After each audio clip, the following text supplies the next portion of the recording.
Bonjour et bienvenue pour cette 361e édition de Un jour un comics, l'émission d'originalcomics.fr qui vous présente les meilleurs comics en VO, disponibles à la nouveauté sur originalcomics.fr. Je vous ai parlé de Spider-Man 2, Bendis, Piketty, les mêmes auteurs que Spider-Man 1, qui était la rencontre de Peter Parker et Miles Morales, la première. Maintenant ils se rencontrent tous les 2 jours, donc c'est un peu moins, il y a moins d'enjeux. Mais c'est la suite, parce qu'en fait la vraie question elle est marquée sur le corps de ce monsieur, qui est Miles Morales. Je vous rappelle les faits. Dans l'univers normal, Spider-Man, c'est Peter Parker. Depuis 1963, circuler, il n'y a rien à voir. Dans l'univers Ultimate, qui était un autre univers qu'ils avaient créé, un univers parallèle chez Marvel, il y a presque 20 ans, eh bien, Peter Parker était Spider-Man, et au bout d'un moment, il est mort.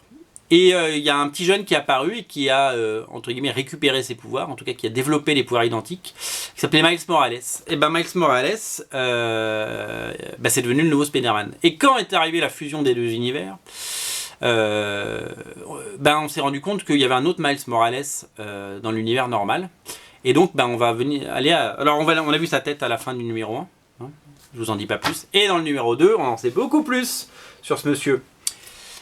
Et il n'est pas aussi héroïque que son homologue de l'univers Ultimate. Alors, un numéro brillamment écrit par Bendis, mais Bendis, quand il écrit du Spider-Man, c'est quand même assez haut de gamme.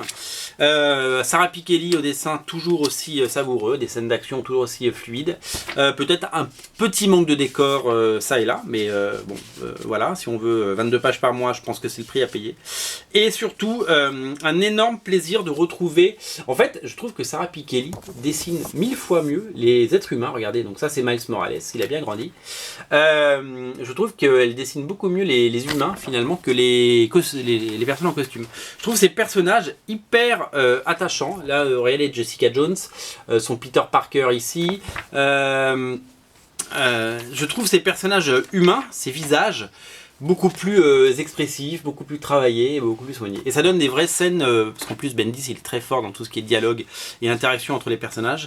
Et ça donne beaucoup de choses. Alors je vous montre pas la couverture du 3 parce que vous allez voir la tête de Miles Morales. Je vous montre pas les dernières pages du numéro 2 parce que c'est comme les dernières pages du numéro 1.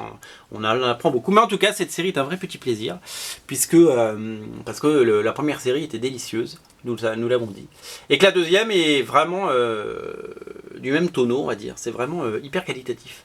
Donc voilà, donc c'est plus qu'un plaisir de lire ça. Donc si vous n'avez pas encore acheté les numéros 1 et 2, sachez qu'ils sont encore disponibles, donc faites-vous plaisir.